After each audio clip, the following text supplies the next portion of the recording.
বৌমা বৌমা, দেখো না কতগুলো হ্যাপি হ্যাপি বিস্কুট এনেছি। তাহলে মা এই বিস্কুটগুলো দিয়ে আজকে কেক বানানো যাক। প্রথমে সমস্ত উপকরণগুলো রেডি করে নিয়েছি, তারপরে প্যাকেট থেকে সমস্ত বিস্কুটগুলো একটা পাত্রের মধ্যে প্রথমে রেখে তারপরে হাতের সাহায্যে টুকরো টুকরো করে মিক্সারে নিয়ে নেব। সব বিস্কুটগুলো ভালো মতো ব্লেন্ড করে নেব, সাথে একটু চিনি দিয়ে। গুঁড়ো করে নেওয়া সমস্ত বিস্কুটগুলো একটা পাত্রের মধ্যে দিয়ে দেব। তারপর একটা আমল দুধের প্যাকেট সমস্তটাই দিয়ে দেব। এবার কিছুটা চিনি দিয়ে, সামান্য সাদা তেল, কিছুটা বাটার দিয়ে সমস্ত মিশ্রণটা একসঙ্গে ভালো করে মিশিয়ে নেব।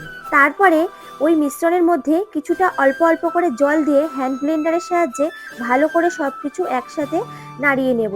তারপরে এক প্যাকেট ইনো সমস্তটা দিয়ে ভালো মতন আবারও ফেটিয়ে নেব। তারপরে একটা পাত্রের মধ্যে একটা গোল করে কেটে রাখা কাগজটা ওপর থেকে দিয়ে সাদা তেলটা ভালো করে ব্রাশ করে দিয়ে এবারে সমস্ত মিশ্রণটা ঢেলে দেব পাত্রের মধ্যে। এবার কড়াইতে পরিমাণ মতো জল দিয়ে দেবো।